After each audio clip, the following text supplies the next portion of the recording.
Emotional Hindi story शादी यानी बर्बादी। सुलेखा ने मुंह बिचकाते हुए कहा था जब उसकी मां ने उसके सामने उसकी शादी की चर्चा छेड़ी थी। मां, मुझे शादी नहीं करनी है। मैं हमेशा तुम्हारे साथ रहकर तुम्हारी देखभाल करना चाहती हूँ। और फिर सुलेखा ने बड़े प्यार से अपनी मां की ओर देखा। नहीं बेटा, ऐसा नहीं कहते। मां ने स्नेह भरी दृष्टि से अपनी बेटी की ओर देखा। मां, मुझे शादी जैसे रस्मों पर बिल्कुल भरोसा नहीं। विवाह संस्था एकदम खोखली हो चुकी है। आप जरा अपनी जिंदगी में देखो। शादी के बाद पापा से तुम्हें कौन सा सुख मिला है? पापा ने तो तुम्हें किसी और के लिए तलाक। कहती हुई वह अचानक रुक सी जाती है और आंसू भरी नेत्रों से अपनी मां की ओर देखती है तो मां दूसरी तरफ मुंह घुमा लेती है और अपने आंसुओं को छिपाने की कोशिश करते हुए बोलती है, अरे छोड़ो इन बातों को, डोट इस वक्त ऐसी बातें नहीं करते। और फिर लड़कियां तो होती ही हैं पराया धन।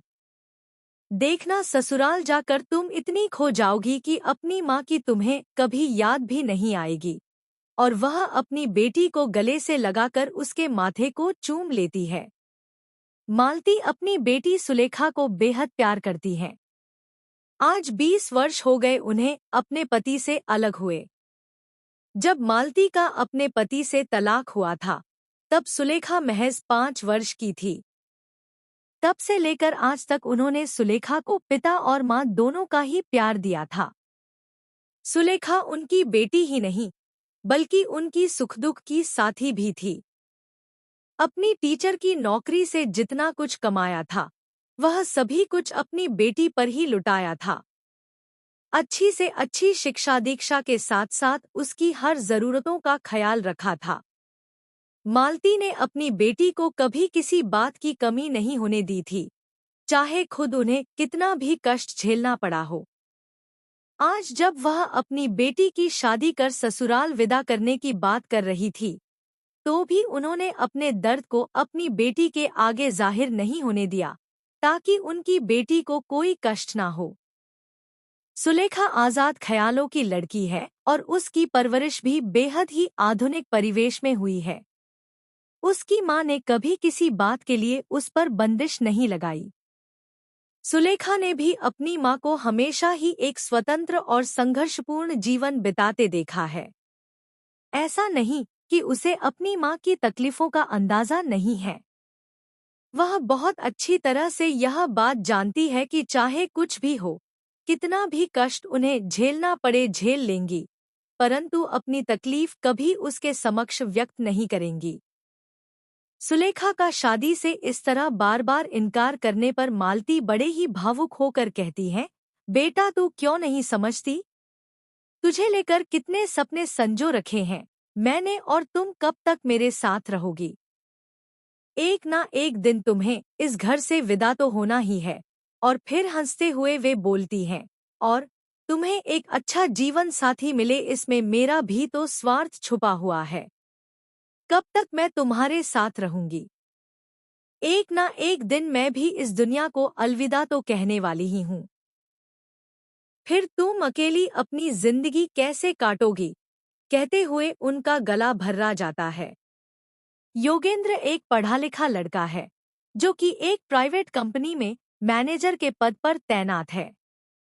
उसके परिवार में उसके माँ बाप, भैया भाभी के अलावा उसकी दादी हैं जो 80 या 85 उम्र की हैं। मालती को अपनी बेटी के लिए यह रिश्ता बहुत पसंद आता है। उन्हें लगा कि उनकी बेटी इस भरे पूरे परिवार में बहुत ही खुशहाल जिंदगी जिएगी। यहाँ पर तो सिर्फ उनके सिवा उसके साथ सुख दुख को बांटने वाला कोई और नहीं था। वहाँ इतने बड़े परिवार में उनकी बेटी को किसी बात की कमी नहीं होगी।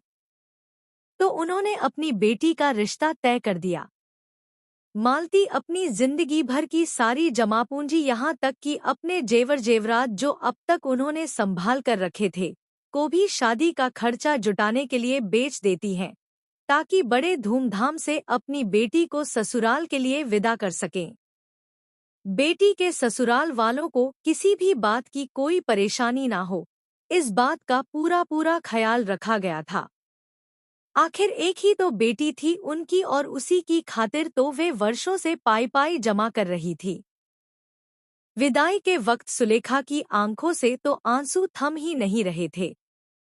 धुंधली आंखों से उसने अपनी माँ की तरफ और उस घर की ओर देखा जिसमें उसका बचपन बीता था। अरे, पूरा पल्लू माथे पर रखो। ससुराल में गृह प्रवेश के वक्त किसी ने जोर से झिड़कते हुए कहा और उसके माथे का पल्लू उसकी नाक तक खींच दिया गया। परंतु आंखें पल्लू में ढक गईं, तो मैं देख कैसे पाऊंगी, उसने हल्के स्वर में कहा। तभी अचानक अपने सामने उसने नीली साड़ी में नाक तक घूंघट किए हुए अपनी जेठानी को देखा, जो बड़ों के सामने शिष्टाचार की परंपरा की रक्षा करने के लिए अपनी नाक तक घूंघट खींच रखी थी। तुम्हें तुम्हारी माँ ने कुछ सिखाया नहीं कि बड़ों के सामने घूंघट रखा जाता है? यह आवाज उसकी सास की थी। आप मेरी माँ की परवरिश पर सवाल ना उठाएं।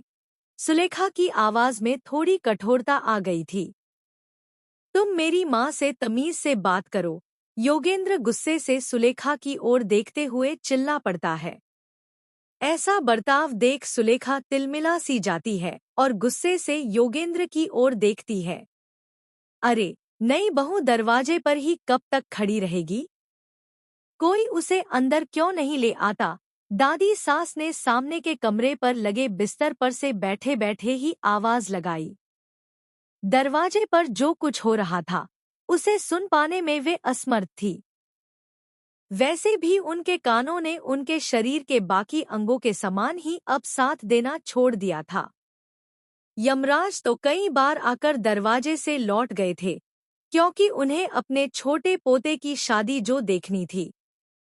अपनी लंबी उम्र और घर की उन्नति के लिए कई बार काशी के बड़े बड़े पंडितों को बुलाकर बड़े से बड़े कर्मकांड पूजा अर्चना करवा चुकी हैं, ताकि चित्रगुप्त का लिखा बदलवाया जा सके। उन्हीं पंडितों में से किसी ने कभी यह भविष्यवाणी कर दी थी कि उनके छोटे पोते की शादी के बाद उनकी मृत्यु का होना लगभग तय है और उसे टालने का एकमात्र उपाय यह है कि जिस लड़की की नाक पर तिल हो, उसी लड़की से छोटे पोते की शादी कराई जाए।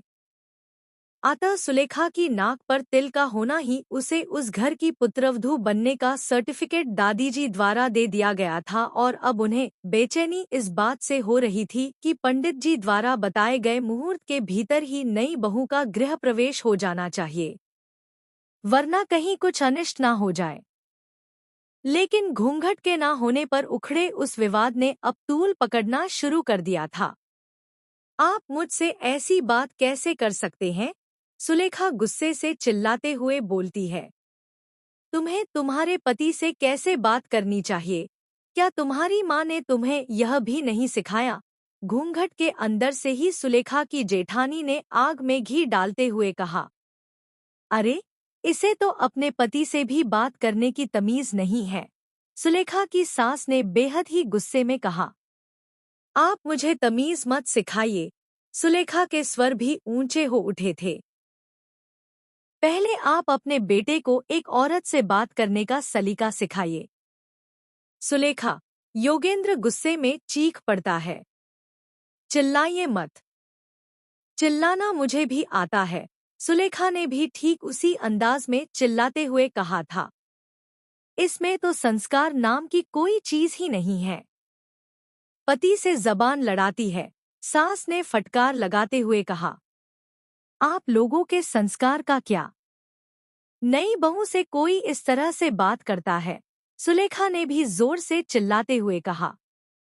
तुम सीमा लांघ रही हो, योगेंद्र चिल्लाता है। और आप लोग भी मुझे मेरी हद न सिखाएं। सुलेखा, और योगेंद्र का सुलेखा पर हाथ उठ जाता है। सुलेखा गुस्से से तिलमिला उठती है। साथ में उसकी आंखों में से आंसुओं की धारा बहने लगती है और आंसुओं के साथ साथ विद्रोह भी उमड़ पड़ता है। अचानक उसके पैर डगमगा जाते हैं और नीचे रखे तांबे के कलश से उसके पैर जा टकराते हैं और वह कलश उछाल खाता हुआ सीधा दादी सास के सिर से जा टकराता है और दादी सास इस अप्रत्याशित चोट से चेतना शून्य होकर बिस्तर पर ही एक ओर लुढ़क जाती है। सभी तरफ कोहराम मच जाता है। लोग चर्चा करते हुए कहते हैं, देखो तो जरा नई बहू के लक्षण, कैसे तेवर हैं इसके। गुस्से में दादी सास को ही कलश चला कर दे मारी। अरे हाय हाय, अब तो ऊपर वाला ही रक्षा करे। सुलेखा ने नजर उठाकर देखा तो सामने के कमरे में बिस्तर पर दादी सास लुढ़की हुई थी। उनका सिर एक तरफ को झुका हुआ था और गले से तुलसी की माला नीचे लटकी हुई जमीन को छू रही थी। यह दृश्य देखकर सुलेखा की सांसें मानो क्षणभर के लिए जैसे रुक सी गईं। अरे हाय, ये क्या कर दिया तुमने। सुलेखा की जेठानी अपने सिर के पल्लू को पीछे की ओर फेंकती हुई बेतहाशा दादी सास की ओर दौड़ पड़ती है। सुलेखा को तभी अपनी जेठानी का चेहरा दिखा। उसके होठों पर लाल गहरे रंग की लिपस्टिक लगी हुई थी और साड़ी की मैचिंग की ही उसने बिंदी अपने बड़े से माथे पर लगा रखी थी। आंखों पर नीले रंग के आई शेडो भी लगा रखे थे और गले में भारी सा लटकता हुआ हार पहन रखा था। उनका यह बनाव सिंगार उनके अति सिंगार प्रिय होने का प्रमाण पेश कर रहा था। सुलेखा भी दादी सास की स्थिति देखकर घबरा जाती है और आगे बढ़कर उन्हें संभालने की कोशिश में अपने पैर आगे बढ़ा पाती उसके पहले ही योगेंद्र उसका हाथ जोर से पकड़कर खींचते हुए उसे पीछे की ओर धकेल देता है। वह पीछे की दीवार पर अपने हाथ से टेक बनाते हुए खुद को गिरने से बचा लेती है। कोई जरूरत नहीं है तुम्हें उनके पास जाने की, जहां हो वहीं खड़ी रहो। योगेंद्र ने यह बात बड़ी ही बेरुखी से कही थी। अपने पति के इस व्यवहार से उसका मन दुखी होता है। वह उसी तरह दीवार के सहारे खुद को टिकाए खड़ी रह जाती है। उसकी आंखों से छल छल आंसू बहने लगते हैं। वह मन ही मन सोचने लगती है कि जिस रिश्ते की शुरुआत इतने अपमान और दुख के साथ हो रही है, उस रिश्ते में अब आखिर बचा ही क्या है जो आज नए जीवन की शुरुआत से पहले ही उसका इस कदर अपमान कर रहा है। जिस मानसिकता का प्रदर्शन उसके पति और उनके घर वालों ने किया है, जितनी कुंठित विचारधारा इन सबों की है, वैसी मानसिकता के साथ वह अपनी जिंदगी नहीं गुजार पाएगी। उसके लिए वहां रुक पाना अब मुश्किल हुआ जा रहा था और इन सब से ज्यादा अगर कोई चीज उसे सबसे ज्यादा तकलीफ पहुंचा रही थी तो वह था योगेंद्र का उसके प्रति व्यवहार। कहाँ तो वह मन में सुंदर सपने संजोए अपनी माँ के घर से विदा हुई थी। अपने जीवन साथी के लिए जिस सुंदर छवि, जिस सुंदर चित्र को उसने संजोया था, वह अब एक झटके में ही टूटता बिखरता नजर आ रहा था। सभी तरफ कोहराम मचा हुआ था। लोग फिर से वही चर्चा करने लगते हैं कि देखो तो जरा नई बहू के तेवर। गुस्से में अपनी दादी सास को ही कलश चला कर दे मारी। तभी कोई डॉक्टर को बुला लाता है। आधे घंटे के निरीक्षण के बाद डॉक्टर बताते हैं, चिंता की कोई बात नहीं, सभी कुछ ठीक ठाक है। मैंने दवा दे दी है, जल्द ही इन्हें होश आ जाएगा। खैर, उनकी पूजा पाठ, यज्ञ, अनुष्ठान आदि के प्रभाव से भी दादी सास मौत के मुंह से बच निकलती है। अरे, अब क्या वहीं खड़ी रहेगी महारानी? कोई उसे अंदर लेकर आओ, सास ने बड़े ही गुस्से में आवाज लगाई। नहीं, मैं अब इस घर में पैर नहीं रखूंगी, सुलेखा ने बड़ी ही दृढ़ता से कहा। क्या कहा? कैसी कुलक्षणी है यह? अब और कोई कसर रह गई है क्या? सास ने गुस्से से गरजते हुए कहा। अब ज्यादा नाटक मत करो, चलो अंदर चलो, योगेंद्र ने उसका हाथ जोर से खींचकर कहा। नहीं, मैं अब आपके घर में एक पल के लिए भी नहीं रुकूंगी, कहते हुए सुलेखा एक झटके में योगेंद्र के हाथ से अपने हाथ को छुड़ा लेती है। जिस व्यक्ति ने मेरे ऊपर हाथ उठाया, जिसके घर में मेरी इतनी बेइज्जती हुई, अब मैं वहां एक पल भी नहीं रुक सकती, कहते हुए सुलेखा दरवाजे से बाहर निकलकर अपनी माँ के घर की ओर चल देती है। सुलेखा मन ही मन सोचती जाती है, जिस रिश्ते में सम्मान नहीं, उसे पूरी उम्र कैसे निभा पाऊंगी। जो परंपरा एक औरत को खुलकर जीने पर भी पाबंदी लगा दे, जिस रिश्ते में पति जैसा चाहे वैसा सुलूक करें और पत्नी के मुंह खोलने पर भी पाबंदी हो, वैसे रिश्ते से तो अकेले की ही जिंदगी बेहतर है। माँ ने तो सारी जिंदगी अकेले ही काटी है, बिना पापा के सहारे के उन्होंने तो मेरे लिए अपनी सारी खुशियों का बलिदान किया है। सारी उम्र उन्होंने मुझे सहारा दिया है। अब मैं उनका सहारा बनूंगी।